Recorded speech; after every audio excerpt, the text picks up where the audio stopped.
하나님과 함께 관계 시리즈 두 번째 광야에서 만나는 하나님. 지난번에 우리가 나와 이웃과의 만남, 인격과 인격의 만남을 이야기했고요. 오늘은 이제 하나님과의 관계, 특별히 광야에서 경험하는 하나님과의 관계를 잠깐 생각을 해보고자 합니다. 1948년 11월 28일 밤 보스턴에 있는 코코넛 그로브라고 하는 프리미어 나이트클럽, 아주 최고급 나이트클럽에 화재가 발생을 했습니다. 1903년도에 시카고의 한 극장에서 발생했던 화재 이후로 가장 큰, 미국 역사상 가장 큰 화재였고 492명이나 되는 많은 사람이 인명을 빼앗기게 됐습니다.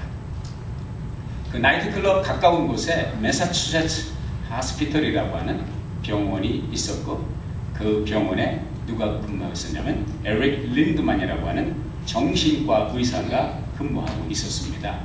이 정신과 의사는 특별히 정신건강 연구를 위해서 올인한 그런 분이었는데 그때 그 화재에서 살아난 서바이브한 사람들 가운데 100명을 선택을 해서 그 100명들에게 전화로 아니면 직접 찾아가서 면담을 하면서 그 화재에서 살아난 그 사건, 그 위기, 그 크라이시스를 통과하면서 무엇을 느꼈는지 그 경험이 그들의 삶에 어떤 변화를 주었는지 이렇게 물어보았습니다.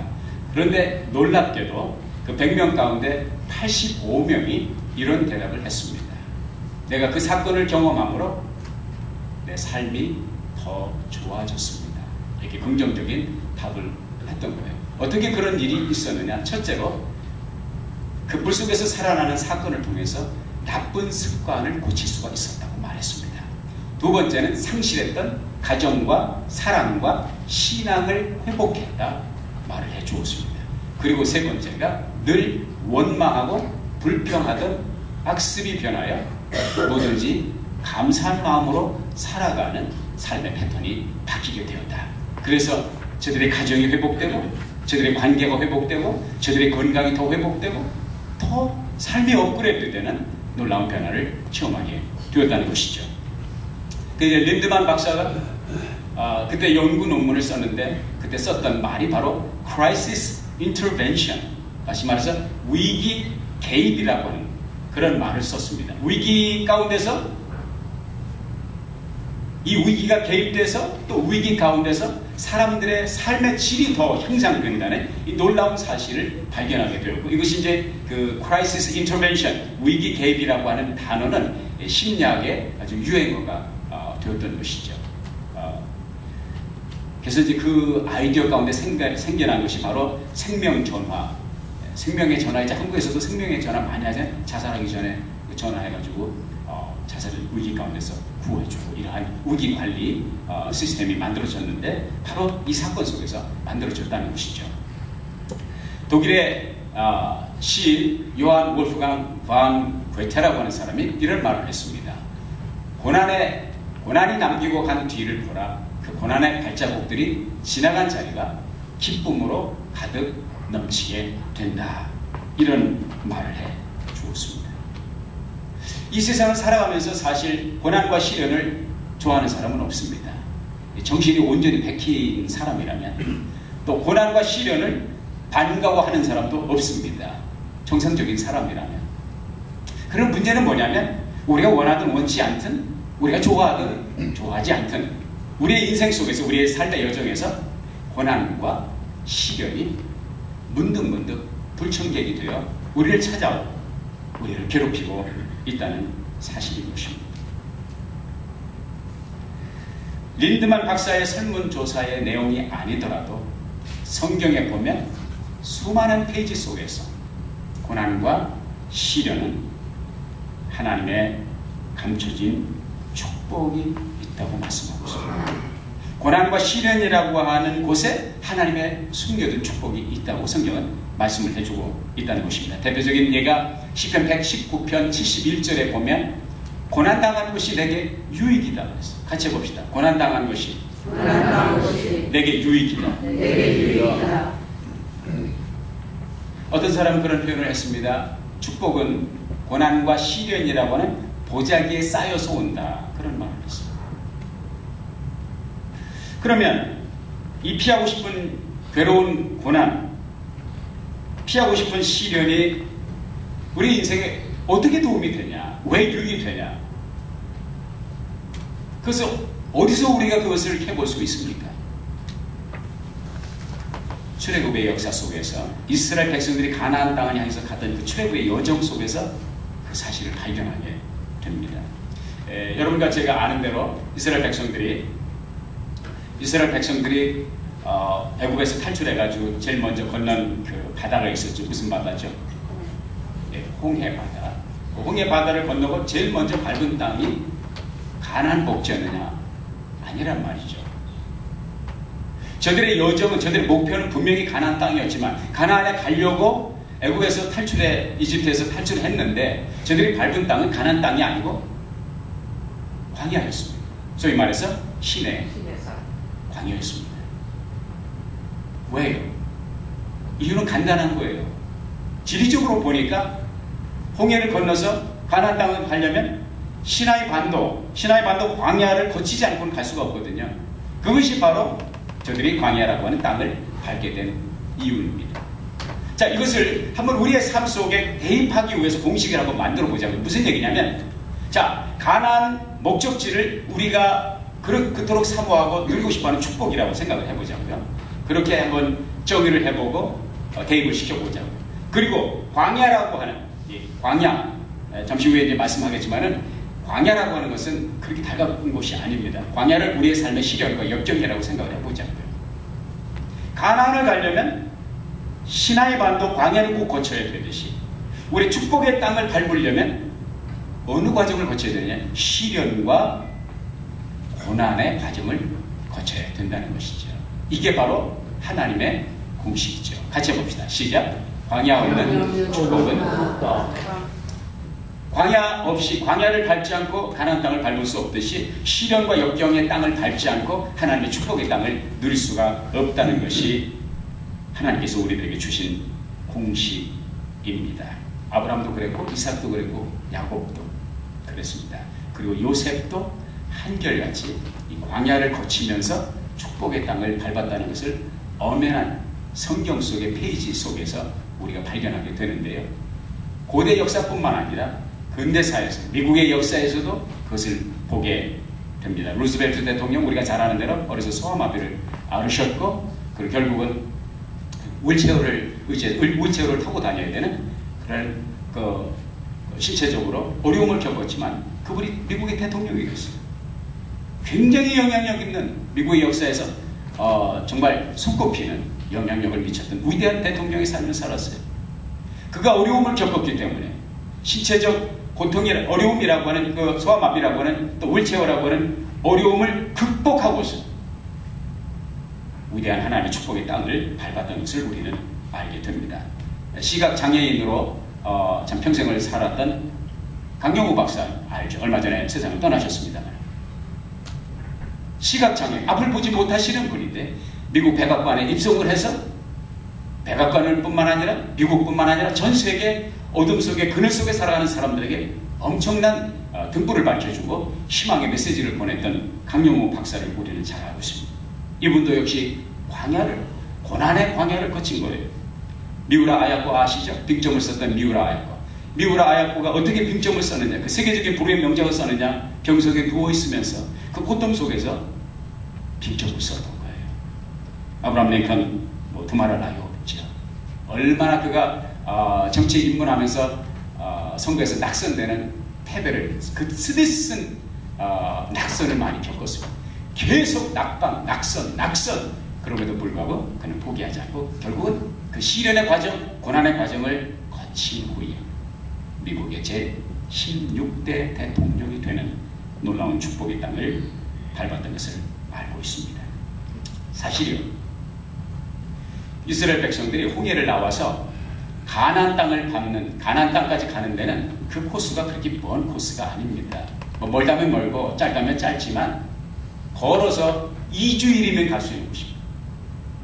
홍해에서 나와서 2주일이면 가나안 땅을 밟을 수 있어요. 근데 왜 거기 40년씩이나 걸렸냐 이거죠. 그게 이제 궁금한 거예요. 그것이 알고 싶다. 이렇게 되는 거죠. 이게 본래 한 2년 정도면 들어갈 수 있어요. 천천히 놀다가도 2년이면 갈 수 있었어요. 2년째 되는 출애굽 사건 이후에 2년째 되던 해에 사실 그들이 갔던 곳이 가데스 바네아라고 하는 것. 한번 해볼까요? 가데스 바네아. 가데스 바네아라고 하는 곳까지 갔어요. 거기가 어디냐면 가나안 입국하기 전에 그 국경 남단이었습니다. 가나안이 가까워요. 그냥 건너가면 강을 건너가면 요단강 건너가면 가나안 땅입니다. 거기 가서 2년째 출애굽 2년째 갔는데 거기 사건이 생겼습니다. 근데 이제 모세가 가나안 땅에 들어가기 전에 정탐꾼을 몇 명을 보냈죠? 15명인가? 24명인가? 예, 12명 보냈어요. 옛날도 그랬는데 지금도 그렇구나. 12명을 보냈어요. 12명을 보내가지고 며칠 동안 40일 동안 시찰을 하고 이제 탐방을 하고 스파이로 이제 가서 이곳이 어떤 땅인가 알아보고 이제 돌아왔죠. 40일 후에 돌아왔는데 12명이 보고를 하는데 10명은 2명은 긍정적인 우리 가면은 저들은 우리의 밥이고 하나님께서 우리와 함께 하시니 우리는 이 땅을 정복할 것입니다. 할렐루야. 할렐루야는 내가 한 말이고 어떻든 그렇게 해서 이제 보고를 했는데 나머지 10명은 우리 이제 죽었습니다. 우리는 그들에게 비교하면 우리는 완전히 메뚜기입니다. 그들은 기분이 장대하고 거기 있는데 우리는 싸울 생각도 못해요. 우리 가면은 그냥 깨집니다. 안 됩니다. 부정적인 보고를 했어요. 그러니까 사실 단체의 역사, 한 나라의 역사도 그렇고 교회의 역사도 공동체의 역사가 그래요. 부정적인 보고를 하냐 긍정적인 보고를 하냐 굉장히 중요합니다. 똑같은 사건을 봤습니다. 똑같은 사건을 봤어요. 똑같은 피아노 건반을 봤습니다. 피아노가 건반이 2개로 되어 있어요. 하나는 검은 건반, 하나는 하얀 건반. 어떤 사람 눈에는 검은 건반만 보이고 어떤 사람 눈에는 흰 건반이 보입니다. 하얀 건반을 볼 수 있다는 것. 다시 말해서 긍정의 눈을 가진 사람들의 그 긍정의 보고를 통해서 이 공동체의 운명이 바뀌어지는 거예요. 그런 차원에서 우리 아름다운 교회를 출입하며 섬기는 사람들이 긍정의 눈을 가지고 긍정적인 보고를 할 수 있는 눈이 뜨여지기를, 입이 열리기를 주의 이름으로 축복합니다. 그러니까 10명의 이제 보고를 듣고 이스라엘 백성들이 밤새도록 방송 대곡을 한 거예요. 부모님이 돌아가신 것처럼 밤새도록 우는 거예요. 우리는 망했다. 그리고서 이제 이튿날 정신 차리고서 하는 말이 우리의 새로운 지도자를 뽑자.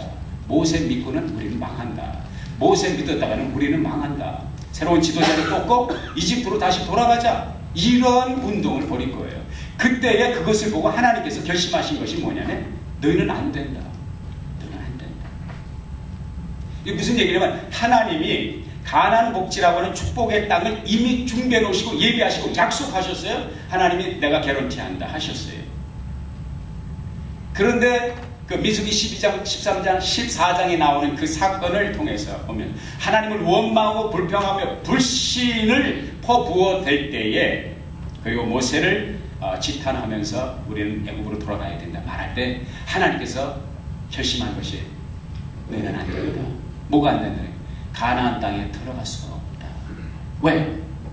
가나안 땅에 들어갈 준비가 안 돼 있다는 거예요. 하나님의 축복의 땅 가나안은 준비되어 있는데 그 가나안 땅을 밟을 사람이 없다는 거예요. 왜? 준비가 안 돼 있으니까. 이것이 두 번째 공식입니다. 두 번째 공식은 뭐냐? 축복은 준비되어 있다.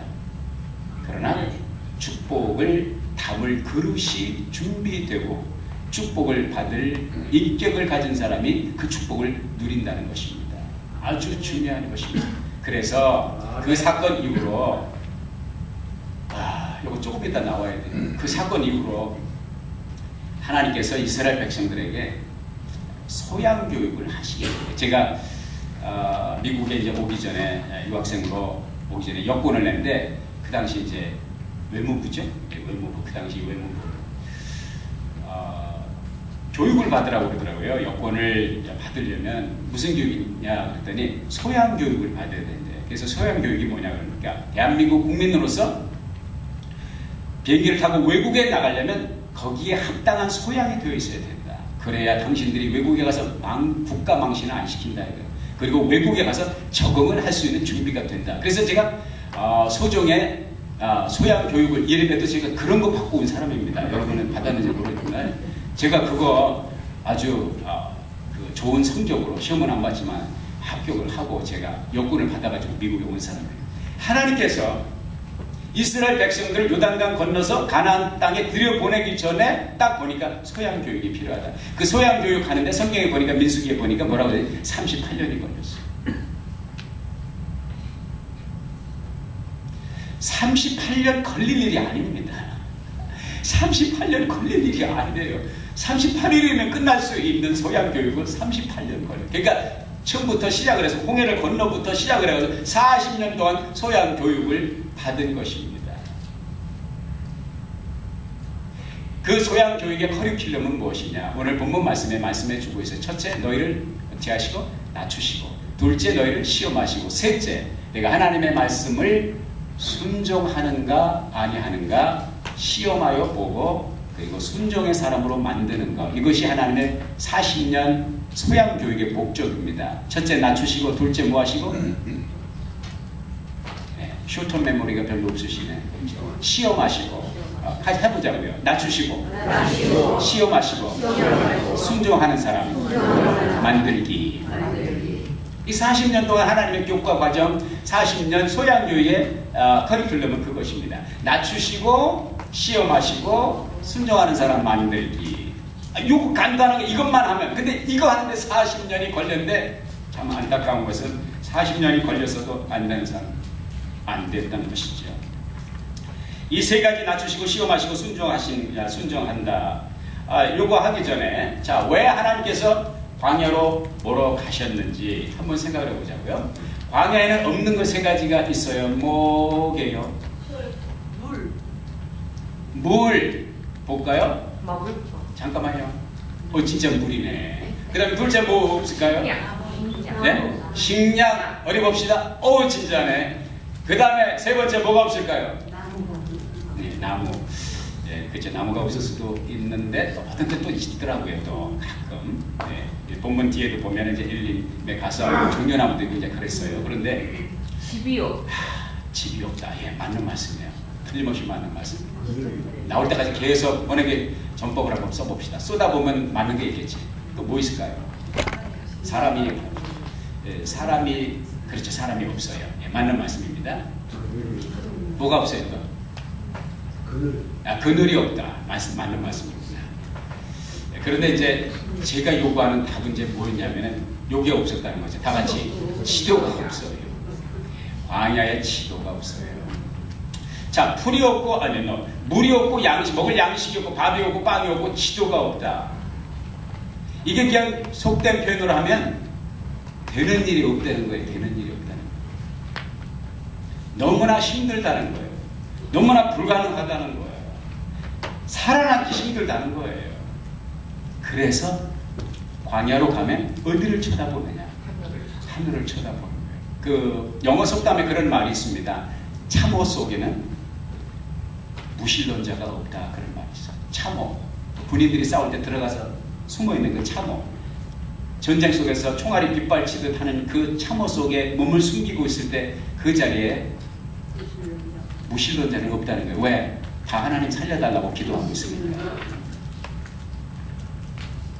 왜 하나님이 나와 여러분을 참호와 같은 의지갈 데 없는, 양식이 없고 물 없고 지도가 없는, 어디로 가야 될지 모르는 거다. 그런 속으로 우리를 몰고 가시냐? 그런 속으로 이스라엘 백성들을 몰고 가느냐? 누굴 찾으라고? 하나님 찾으라고. 하나님 찾고 하나님 도와주세요. 하나님 살려주세요. 자, 하나님이 우리의 인생을, 여러분과 저의 가나안으로 가는 여정을 어떻게 운행하시는지, 이스라엘 민족을 어떻게 몰고 가셨는지 보면 힌트를 발견해요. 하나님이 나와 여러분의 삶을 어떻게 운영해 가시는지 이걸 깨달으면, 이 힌트를 얻으면 그 코스가 짧게 갈 수 있고 그 코스를 단축할 수가 있어요. 이거 모르면 40년 헤매 돌고도 여전히 방황하고 갈 바를 알지 못하는 것이죠. 하나님의 교과 과정의 커리큘럼의 첫째가 뭐라고요? 낮추시고.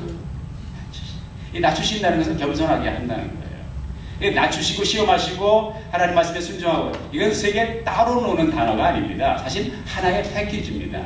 세발 자전거가 발을 저으면 함께 움직이고, 두발 자전거가 함께 움직이듯이 낮아지면 순종하게 돼 있어요. 낮아지면 시험에 통과할 수 있고 시험을 이길 수가 있어요. 그리고 시험에 이기면 순종의 열매를 맺을 수가 있어요. 순종의 열매를 맺는 사람은 낮아진 사람이에요. 겸손을 체험한 사람이에요. 사람이 겸손할 때 배우게 되는 거거든요. 겸손할 때 겸손할 때 수용할 수가 있거든요.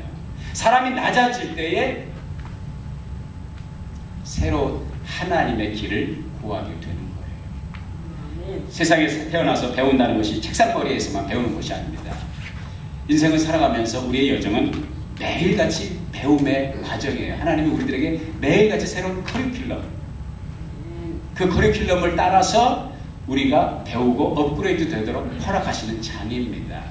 세상에 제가 이만큼 살다 보니까 참 유식하고 똑똑하고 가방 끊긴 사람들 많더라고요. 근데 재미있는 통계가 있어요. 한국의 통계 자료에 의하면 인류대학교 졸업생들, 특별히 수석, 어떤 학교든지 수석으로 졸업한 사람들, 1등으로 졸업한 사람들이 인생에서 성공할 찬스가 통계적으로 12%밖에 안 된다는 거예요.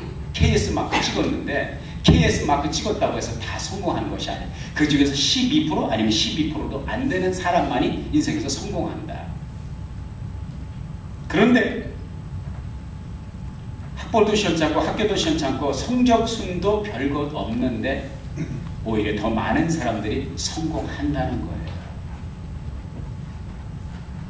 그 이유는 뭐냐? 인류학교 좋은 성적을 가지고 졸업한 사람들이 왜 12%밖에 성공을 못하느냐? 결론은 단순한 거예요. 이유는 단순한 거예요. 안 배운다는 거예요. 안 배워. 내가 어느 대학교를 졸업했는데, 내가 어느 고등학교를 졸업했는데, 내가 학교 졸업할 때 무슨 성적으로 졸업했는데, 내가 이 마그나 쿰 라우디 최우수 졸업생인데, 이런 프라이드를 가지고 배우지를 않는다는 거예요. 남의 말에 귀를 기울이지 않는다는 거예요. 마음이 열리질 않는다는 거예요. 왜? 자기 프라이드 때문에, 교만 때문에. 그것이 그 사람의 성공을 가로막는 요인이 된다는 거죠. 그러나 가방끈 짧고 성적순 좋지 않은데 왜 성공하느냐? 나는 못 배웠으니까, 나는 모자라니까, 나는 부족하니까 노력해야지, 배워야지, 수용 능력이 있다는 거예요. 스펀지처럼 빨아들인다는 거예요. 매일 새로운 것을 접하고 새로운 것을 도전하고 새로운 것을 받아들이면서 배우면서 업그레이드 평생 교육을 하니까 그런 사람은 인류대학 졸업생이 못 따라간다는 거예요. 우수 성적 졸업생이 못 따라간다는 거예요. 그 노력에는. 제가 보니까 이 세상을 살면서 보니까 가방끈이 길면서 유식한 사람은 있지만 가방끈은 긴데 무식한 사람들이 꽤 많아요. 좋은 학교, 좋은 학벌 가지고 사회에 나왔는데 무식하기가 한이 없는 사람들이 있어요. 안타까운 일이죠. 왜? 진정한 지식이란 학교 책상머리에서만 배우는 게 아니거든요. 그런데 가방끈은 짧은데 좋은 학교 못 나왔는데 성적순 탑이 아닌데 정말 지혜롭게 삶을 경영해 나가는 정말 똑똑한 사람들이 많이 있습니다. 비전이 있는 거예요. 그런 사람들. 왜? 매일 배우니까 수용하니. 근데 정말 안타까운 것은 가방끈도 짧아, 공부도 못해서 성적순도 안 좋아. 그런데 고집은 새 심줄보다 더 고집이 있어요. 배우려고 하지를 않아. 남의 말에 귀를 기울이질 않아. 세상에 지가 70억의 인구 가운데 지가 제일 잘났어. 참 감사한 것은 이쪽 동네하고 저쪽 동네 그런 사람들이 몰린 것을 감사하게 생각합니다. 그런 사람 비결 없어요. 솔직히 말해서. 아니 저나 여러분이나 참 6.25를 거치기도 하고 저는 6.25 안 거쳤어요. 6.25 잠시 후에 태어나가지고 고생 많이 하면서 자랐잖아요. 그리고 좋은 학교, 인류대학교 좋은 성적 가지고 졸업한 사람이 몇 명이나 됩니까? 중요한 것은 뭐냐면 그건 좋다 이거죠. What is past is past. 지나간 과거는 과거다. 지금 내가 어떤 역사를 써나가느냐. 마음을 열자 이거죠. 배우자 이거죠. 좋은 거 있으면 받아들이자 이거죠. 나보다 나은 스승이 있으면 스승으로 인정하고 받아들이자. 나는 보람이한테도 배워요. 보람이한테 맨날 뭘 물어봐요. 왜? 나보다 나은 부분이 있으니까. 이제는 영어권에서 지가 하니까 어떤 데 발음도 물어보고 어떤 어휘도 물어보고 역사도 물어보고 뭐 배웠냐? 너무너무 좋아요. 딸이 가르쳐 주니까 자존심을 꺾고 배우니까 오래오래 기억나더라고요. 사랑하는 여러분, 하나님께서 이스라엘 백성들에게 원하셨던 것은 수용능, 낮은 자리에서 겸손히 하나님의 코칭을 받아들이는 티처빌러티, 가르칠 수 있는 수용능력, 티처빌러티를 보기를 원하셨던 거죠. 그런데 안타까운 것은 그 38년, 40년 교과과정 커리큘럼을 소양교육을 받았는데 40년이 돼도 그 근성이, 그 노예 근성이 400년 동안 뼛속까지 박혔던 노예 근성이 빠지지 않다는 거예요. 이스라엘 백성들을 하나님께서 애굽에서 뽑아내는데, 며칠이면 뽑아내는데 이스라엘 백성 뼛속에 있는 그 근성, 교만과 불순종의 근성을 뽑아내는 40년이 걸리고도 안 된 사람들이 너무 많았다는 거죠. 구약의 대표적인 인물 두 사람이 있어요. 하나는 다윗이고 하나는 사울이에요. 두 사람이 다 왕이었잖아요. 근데 굉장히 다른 것이 있어요. 사울은 왕이 됐는데 자기 대에서 그 왕위가 끊어졌어요. 자기 왕 졸업 땡 그 아들이 왕위 못 차지했어요. 사울은 보니까 자기가 왕을 하고 그 다음에 아들 솔로몬이 왕을 하고 솔로몬의 아들의 아들이 왕을 하고 아들의 아들이 왕을 하고 자자손손이 왕위를 계승을 했어요. 뭐가 다를까? 모르겠어요. 제가 하나님께 깨달은, 하나님께로부터 받은 인사이트는 뭐냐? 다윗은 왕위에 오르기 전에 고난과 시련의 광야 생활을 10년 동안 했던 사람입니다. 뼛속까지 고난을 경험했던 사람이에요. 그는 끝까지 겸손할 수 있었어요. 왜? 항상 그때 올챙이 쪽을 생각했었으니까. 지금 개구리지만 내 올챙이 쪽이 결단코 잊을 수 없다. 하나님이 나를 이 자리에 있게 한 것을 잊을 수 없다. 그러니까 러브론을 하는 거예요. 사울? 없었어요. 어느 날 하나님이 오셔서 그를 부르시니까 그냥 왕이 된 거예요. 고난이 없어요. 시련이 없어요. 광야에 학습, 소양교육 과정이 없었어요. 왕이 되긴 됐는데 그걸 지키지 못하니까 교만을 떨다가 자기 대에서 끝이 나고 비극적으로 가문이 문을 닫는 이런 상황이 벌어지게 돼요. 자, 그런 차원에서 본다면 사랑하는 여러분, 저와 여러분이 그토록 회피하고 싶은 고난의 현장, 시련의 현장이 그렇게 나쁜 것만은 아니라는 것이죠. 나를 새롭게 하고 나를 겸허하게 만들고 하나님의 축복을 담을 수 있는 그릇을 만드는 준비 기간이다. 할렐루야. 아멘. 사람은 속일 수 있어도 하나님 못 속여요. 하나님의 축복은 복권 당첨되듯이 어느 날 갑자기 운이 좋아서 하늘에서 떨어지고 땅에서 불끈 솟아나는 것이 아니라 준비된 사람이, 준비된 인격이, 준비된 신앙의 사람이 담을 수 있다는 거예요. 그것이 이스라엘 백성들의 출애굽의 여정을 통해서 우리가 깨닫게 되는 것이죠. 사랑하는 여러분, 이제 끝으로 이제 간증 하나 하고 혜성씨, 예, 작동을 안 하네요. 빠뜨려가, 예. 이분 잘 아시죠? 대조영에 나오고 망건에도 나오고 하여간 나는 이분이 나오는 사극은 다 본 것 같아요. 예, 이 최수정 집사님, 잠실에 있는 주님의 교회 집사로 섬기는 분인데 한국의 대표적인 간판 스타 가운데 한 사람이죠. 이번에 간증을 들으면서 참 많은 감동과 도전과 은혜를 받았습니다.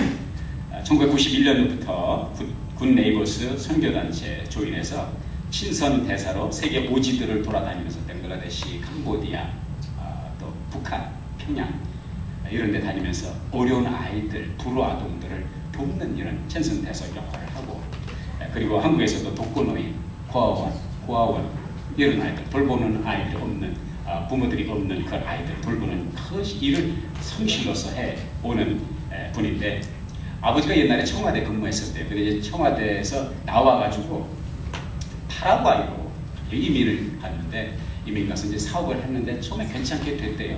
자기 남동생 있고 최수정 씨 위에 누님이 있는데 2살 위에 누님이 있는데 남동생을 데리고 이제 파라과이 가고 어머니는 이제 파라과이 한국을 왔다 갔다 하면서 왜냐하면 그때 누님이 고등학교 3학년이니까 대학 진학을 앞두고 옮길 수가 없으니까 어머니가 한국과 파라과이를 왔다 갔다 하면서 돌보는 힘든 일을 했는데 또 아버지께서 또 특별히 넉넉지 않은 형편 가운데서 유학을 보내줘서 최수정 씨는 미국의 덴버에 와서 콜로라도 덴버에서 유학 생활을 하는데 갑자기 아버지가 뜻하지 않게 60세의 나이에 파라과이에서 세상을 떠나게 된 거예요. 그래서 이제 부랴부랴 갑자기 이제 한국을 가게 된 돈이 없어가지고 친구에게 그 당시 60만 원 상당의 비행기 티켓을 이제 사기 위해서 60만 원 친구에게 구워가지고 비행기 티켓을 구해서 한국에 이제 들어갔는데 오고 갈 데가 없다는 거예요. 의지할 데가 몸을 의탁할 데가 없었다. 아버지 살아계실 때는 그렇게 일가 친척도 많고 친지들도 많더니 아버지가 가장인 아버지가 세상을 떠나니까 누구 하나 안부를 전한 사람도 없고 다 자라목처럼 들어서 숨더라는 거예요. 아무도 나타나지 않더라는 거예요. 그 어머니도 이 집 저 집 친구들 집에 하루는 이 집 하루는 저 집에 돌아다니면서 몸을 의탁하면서 남의 집에 가서 문전거식을 하면서 생활을 하다 보니까 어머님이 또 스트레스를 받아가지고 병을 얻으셔서 걷지를 못하는 그런 질병에 시달리게 되셨다는 거죠. 최수정 씨요. 이분이 자기도 집이 없으니까 결국 그냥 하루아침에 홈레스가 돼버린 거예요. 일가 친척도 가서 아니 남의 집에 가서 자는 것도 하루 이틀이지. 그러다 보니까 기왕 연일 날이면 날마다 길거리에서 잠을 잤다는 거예요. 이 최수정 씨가. 밥을 공기를 더 먹듯 하고 길거리에서 하루는 잠을 자니 너무너무 추운데 어떤 남루한 옷차림의 아저씨가 자기에게 한 신문지 하나를 던져주면서 이거도 보자. 새벽에 따뜻할 거야. 그 신문 하나 던져주더래요. 딱 보니까 자기보다 못생겼어. 자기보다 남루해, 자기보다 완전히 말라가지고 피골이 상접한 것 같은 자기보다 형편이 어림도 없이 안 좋은 것 같은데 그 형편에 자기를 도와주기 위해서 자기가 가지고 있는 신문을 주더라는 거예요. 이걸 덮고 자라. 그때 그날 최수정 씨가 잠을 자기 전에 이런 기도를 했다면 하나님 저 사람 누굽니까? 나보다 형편이 어려운 사람인데 왜 나를 위해서 이것을 줍니까? 그러면서 그때 그가 한 기도가 이 기도를 하기 전에 그동안 상당히 오랜 여러 날 동안 하나님 원망 많이 했다. 부모 원망, 아버지 원망, 왜 자식은 나라고 책임지지 못할 거면서 60세에 돌아가실 거면서 이 자식은 왜 나와가지고 나를 문전거식하게 하고 길거리에서 잠을 자게 합니까? 아버지 원망하고 그 당시 제일 욕을 많이 잡수신 분이 하나님 아버지라는 거죠. 하나님. 하나님 믿으면 축복의 땅으로 인도하신다더니 왜 요모냥 요걸로 만들어 놓으시니까 하나님 얼마나 시없이 원망하냐. 그런데 그날 그 밤에 그 사건을 경험하면서 하나님 앞에 기도문이 다시 열린 거예요. 뭐라고 기도했냐면 하나님 후일에 내가 회복이 돼서 형편이 나아지면 이렇게 어렵고 나보다 어려운 불우한 사람들을 도우면서 살아갈 수 있는 기회를 주시옵소서. 그 기도를 하고 잤다는 거예요. 저는 그 간증을 들으면서요, 그날 밤 그 신문지를 덮으면서 했던 기도가 최수정 씨의 삶의 터닝포였다는 것을 깨닫게 됩니다. 홈레스로 길바닥에 쓰러져서 잠을 자야 되는 시련과 고난의 광야를 지나면서 광야 생활을 끝낼 수 있었던 그 터닝포인트가 바로 최수정이 자기에게 신문을 던져준 사람을 우연으로 보지 않고 여기에는 하나님의 섭리가 있다. 이것을 통해서 그 이튿날 아침에 자기가 깨달은 것이 나로 하여금 내가 인생을 이렇게 살면 안 되는구나 하는 것을 하나님이 깨닫게 해주시는구나. 그 생각을 하면서 그날부터 하나님을 부지런히 찾고 부지런히 기도하고 일이 닥치는 대로 안 해본 일이 없을 만큼 서울시의 건물이라고 하는 내놓으라는 건물은 자기가 다 줬대. 설계를 했느냐, 목수 일을 했느냐, 벽돌 나르는 거, 흙 파는 일을 해서 자기가 지은 건물이 많다는 거죠. 인생의 터닝 포인트가 거기서 생겼다는 거죠.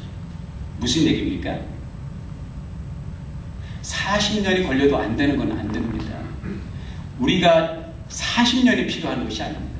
내가 광야의 어느 자락에 있든지, 내가 광야의 중심에 있든지 한 자락 끝에 있든지 중요한 것은 뭐냐면 내가 하나님의 섭리를 깨닫느냐 못 깨닫느냐 것입니다. 내 광야의 현장에서 나와 함께 하시는 하나님의 손길을 보느냐 못 보느냐, 이게 중요하다는 거예요. 그것이 바로 영적인 인사이트고, 그것이 바로 믿음의 눈이고, 그것이 바로 믿음의 마음이 열리는 과정이고, 그러한 체험을 하지 않고는 우리의 삶에 가나안을 가기 전에 광야의 과정이 40년이 아니라 400년 돼도 그거 못 깨달으면 이스라엘 백성들은 광야에서 망하는 겁니다. 아주 중요한 것입니다. 최수정이가 한 장의 신문지를 받으면서 하나님의 손길을 느끼고 하나님의 손길을 의식하고 하나님의 섭리를 깨닫고 이렇게 살면 안 되겠구나 깨닫고, 그리고 순종하여 공사터로 공사 현장으로 나갔던 것처럼, 하나님을 찾기 위하여 무릎을 꿇었던 것처럼 우리의 삶에도 이런 터닝 포인트가 필요하다는 것입니다. 이해가 가십니까? 아멘. 아멘.